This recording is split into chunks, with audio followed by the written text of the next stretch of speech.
It's a pleasure to be with you this morning. And Kevin has asked me to share a few words and thoughts, which I'm going to endeavor to do. As he has mentioned, I'm the founder and artistic director of the Nathaniel Dett Chorale, and we have been seeking to connect through Afrocentric choral music and to lead by example. And this has been a very interesting and trying time for many of us.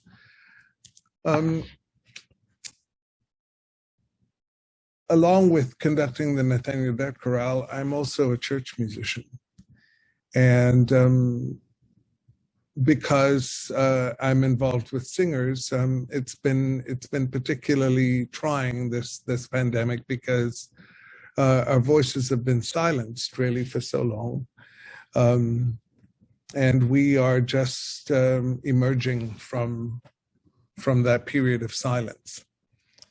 My church choir was just allowed to start singing on November the 7th, and my congregation was just allowed to start singing again on the first Sunday of Advent, which was November 28th.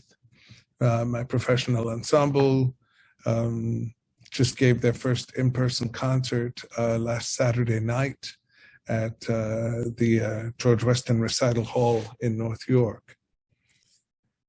One of the ancient chants that's often sung in the church is this chant: "Long is the winter, dark is the night.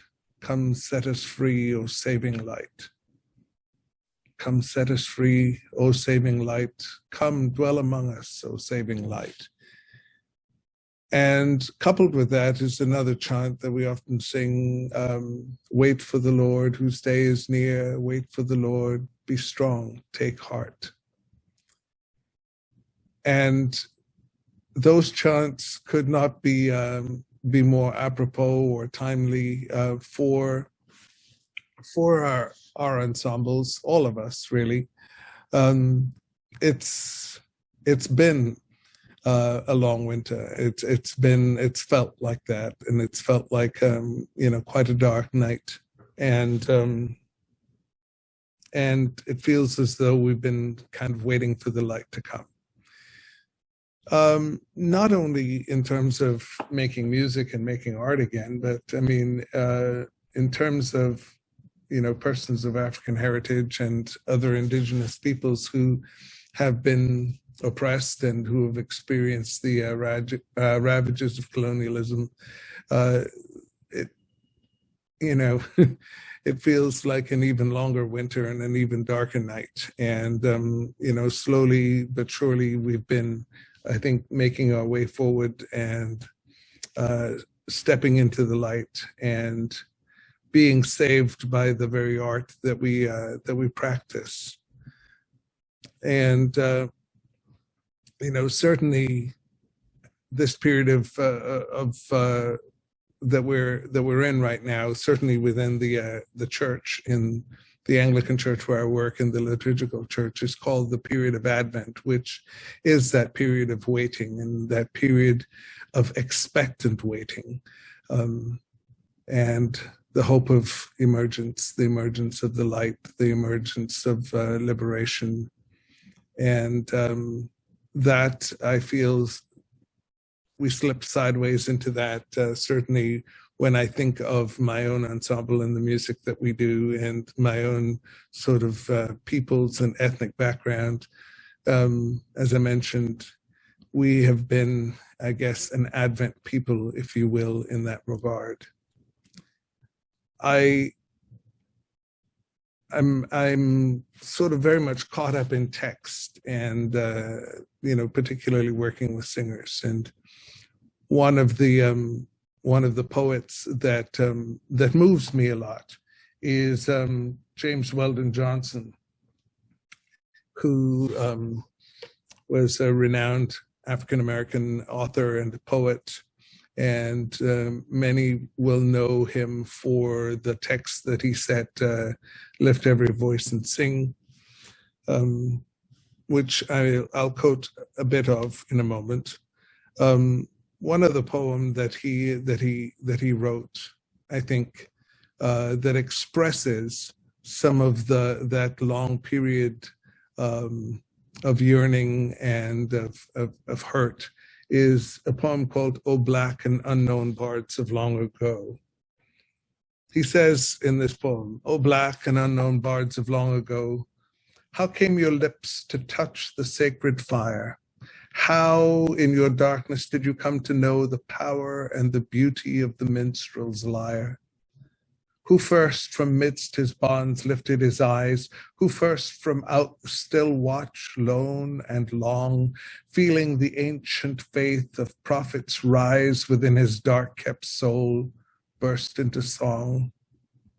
Heart of what slave poured out such melody as Steal Away to Jesus? On its strains his spirit must have nightly floated free, though still about his hands he felt his chains. Who heard great Jordan roll, whose starward eye saw chariots swing low, and who was he that breathed that comforting melodic sigh, nobody knows the trouble I see?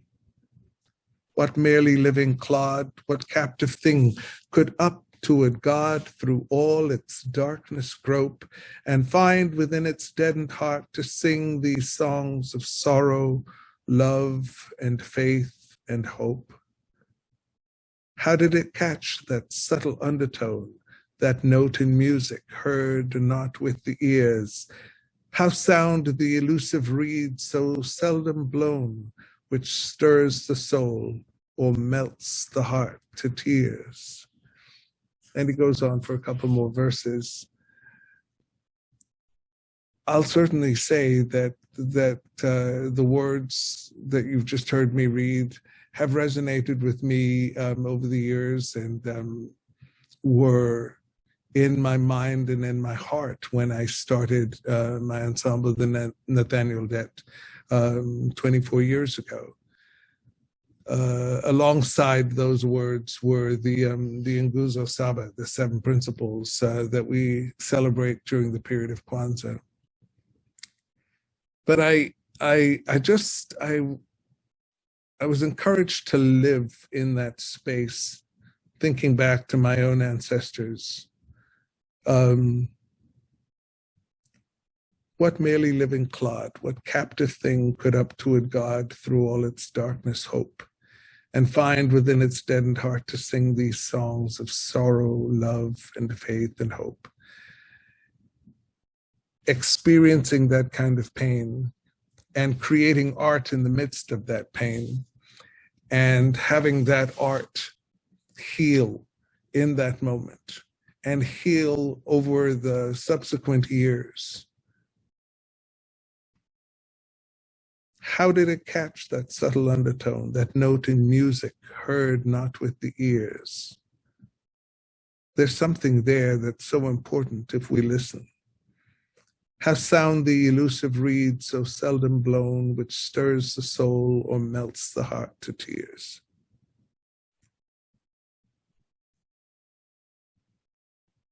I've often encouraged and even challenged my singers to delve into the music that we do.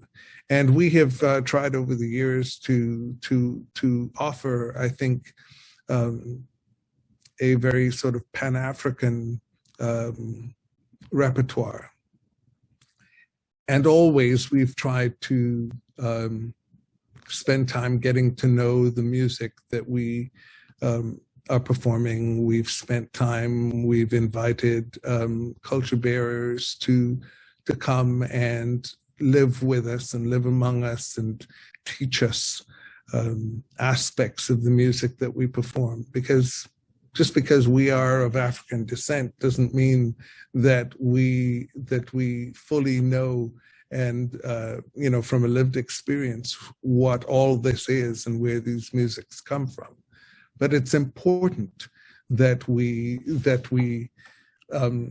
invite ourselves to delve deeply into what's being said, and to experience a bit of, if we can, the roots and the underpinnings of that music. And that, to me, is the only way in which we can sound the elusive reed so seldom blow, which stirs the soul and melts the heart to tears. And often we ourselves are moved in exactly that way. I mentioned Lift Every Voice and Sing, and James Weldon Johnson's text. There is a connection, I think, between O Black and Unknown Bards and of long ago and that text, particularly to the second verse of Lift Every Voice and Sing, which, interestingly enough, is often one of the verses that's left out when that piece of music is sung. Often people go from the first verse to the last verse. But the second verse says, "Stony the road we trod, bitter the chastening rod felt in the day when hope unborn had died. Yet with a steady beat had not our weary feet come to the place for which our fathers sighed. We have come over a way that with tears has been watered. We have come, treading our path through the blood of the slaughtered, out of the gloomy past, till now we stand at last where the white gleam of our bright star is cast."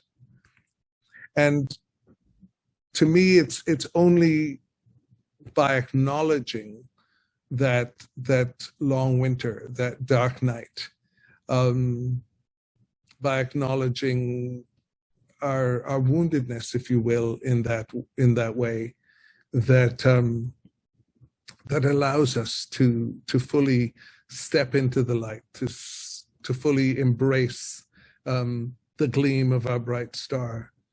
So to me, then, we can sing, "God of our weary years, God of our silent tears, thou who hast brought us thus far on our way, thou who hast by thy might led us into the light, keep us forever in the path, we pray."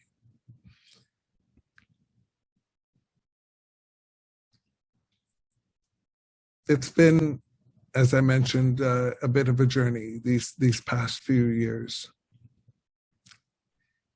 And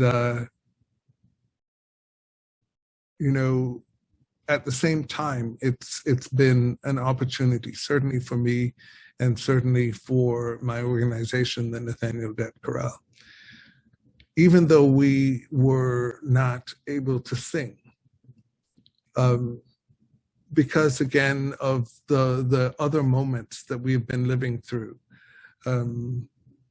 and certainly the increased awareness of racism and the epidemic or the pandemic, if you will, that itself is.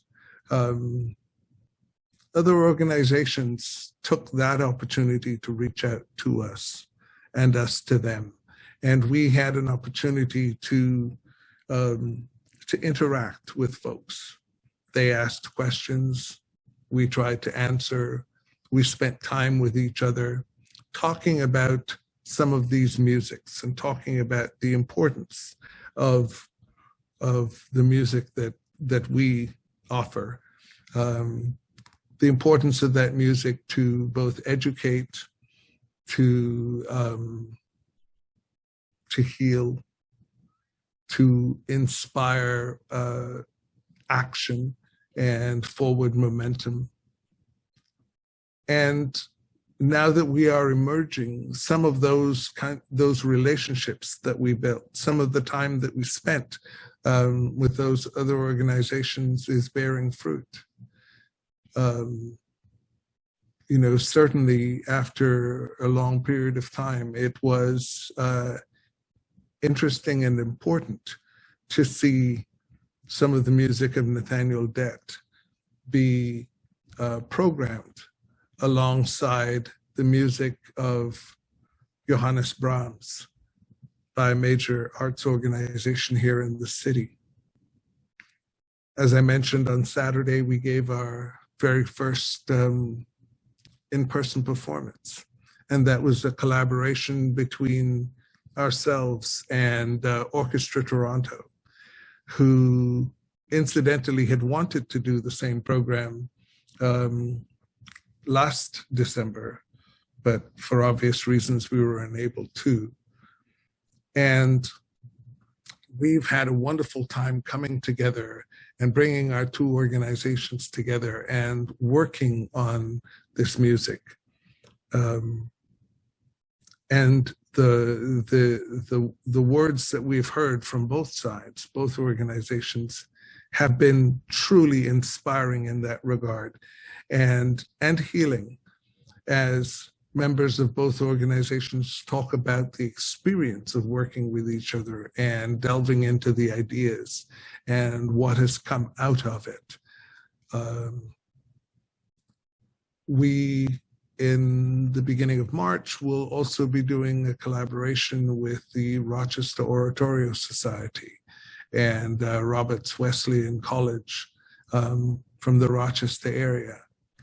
They will come here and we will go there and we will continue this interaction. And then later on, we will also have a collaboration with the Toronto Mendelssohn Choir and put these Afrocentric pieces of choral music alongside the music of Rachmaninoff, and bring our two organizations together again to have conversation about some of these very issues, using the medium of music to educate and to inform. And so again, even though it has been a long winter, even though it has felt a bit dark at times, I think the faithfulness that ourselves and other organizations like us have demonstrated during this period is one that's bearing fruit, and we are becoming, or folks are becoming, I think, more aware of the gifts that many of our organizations can offer if we take the time to interact with one another. And it's not because we're perfect. As T.S. Eliot says in East Coker, the fourth movement of East Coker in the Four Quartets, the wounded surgeon plies the steel that questions the distempered part. Beneath the bleeding hands, we feel the sharp compassion of the healer's art. I think we just need to be honest and to acknowledge, the pain on both sides or all sides as we seek to interact with each other. And I think as I sort of kind of wrap up some of my thoughts here, one of the things that we have discovered for ourselves is in our discourse with one another, compassion, forgiveness are very important aspects of the work that we do. Listening,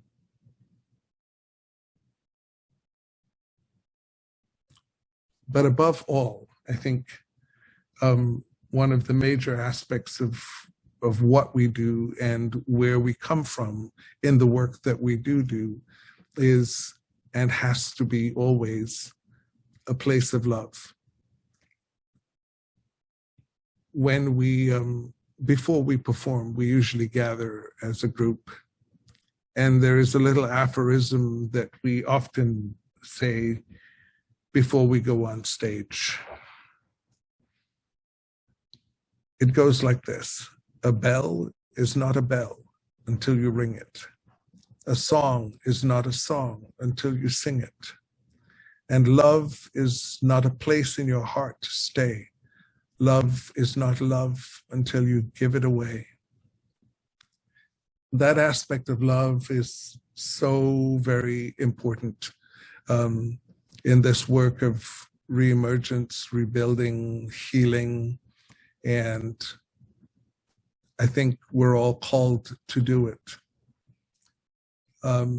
I'll share a couple of other bits of poetry with you by way of closing that hopefully demonstrate some of what I'm talking about. One of those pieces is by Amanda Gormy. Some of you will, or hopefully all of you will know her as the young artist who performed and poet who performed at the recent inauguration of the American president. Her collection, I think, just dropped a couple of days ago, her recent collection of poetry called We Are What We Carry. And one of the poems in that is called Back to the Past, which I'll share with you. At times, even blessings will bleed us.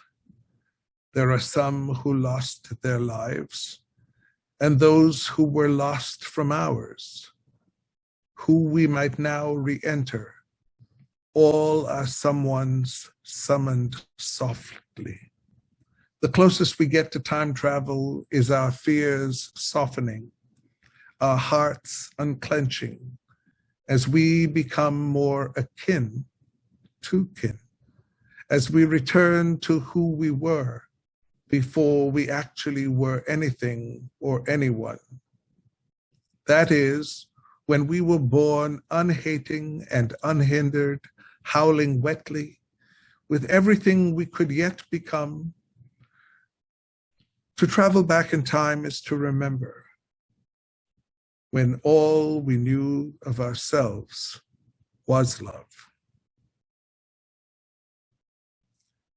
As she says, over this period, there are some who have lost their lives, and there are those who were lost from ours.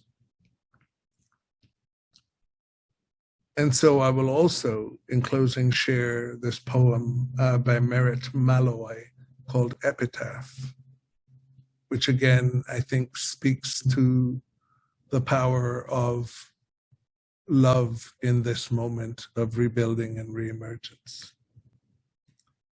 When I die, give what's left of me away to children and old men that wait to die. And if you need to cry, cry for your brother walking the street beside you. And when you need me, put your arms around anyone and give them what you need to give to me. I want to leave you something better than words or sounds. Look for me in the people I've known or loved. And if you cannot give me away, at least let me live in your eyes and not your mind. You can love me most by letting hands touch hands, by letting bodies touch bodies, and by letting go of children that need to be free. Love doesn't die, people do. So, when all that's left of me is love, give me away.